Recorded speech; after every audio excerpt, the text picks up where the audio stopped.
We disagree, sir. We would love for you to come talk to us if you're up for it. Have a wonderful day.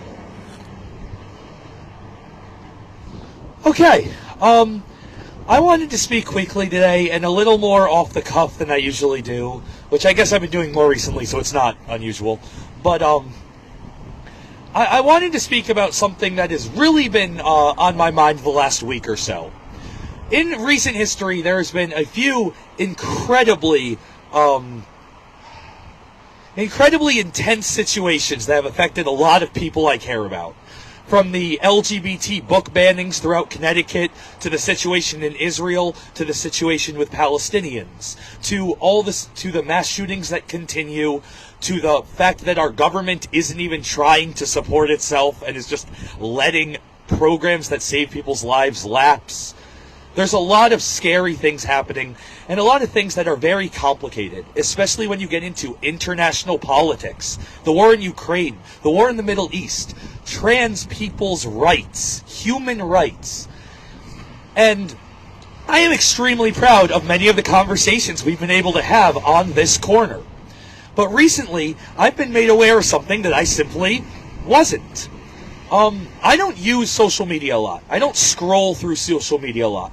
But recently, I was made aware that there's a pretty substantial group of people on Facebook who have a lot of problems with Justice Southbury, who have a lot of things that they want to say. And learning about this, my first reaction was, really? Then why haven't I met them? Why do I not know who they are? And it turns out because they don't come to this corner. And to a degree, I understand that. I understand that this environment looks like an environment that is the other side of the political spectrum, that looks like people you might not get along with. But Rick went to multiple Donald Trump rallies back when Justice Southbury started. Somebody came to a Justice Southbury rally a few months ago to talk about why they thought White Lives Matter was a reasonable thing to say. There are people who are brave enough to go into these spaces. And I think that's what these moments require. They require brave conversations. I know this space might be a little anxiety-inducing, but I believe we need to be here anyways. When we invite people to come here, people who will not agree with us, people who will say things that we will actively disagree with, we know what that means. That means we might look like fools. It means they might make us look stupid. It means they might give us a gotcha question that truly crumbles our entire worldview. And we're willing to have those conversations anyways. We're excited to have them because those are the brave conversations we need to have. I understand that this space is complicated, but this is not a time for cowardice.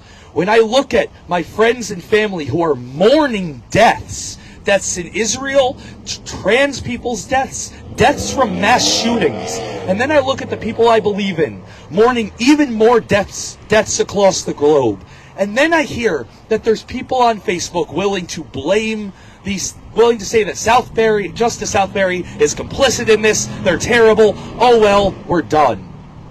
That's a conversation, that's a point. We built this space to have brave conversations. Those points may be worth making, but I want to say directly to everybody who is making these points, please come here and tell them us directly. Have those brave conversations to our face. We are not afraid of looking like fools if it's what's necessary in the name of progress, in the name of building a loving community.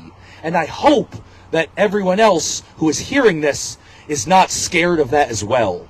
And that we will see you here in the future, even if it's just for 5 minutes to actually talk. Thank you.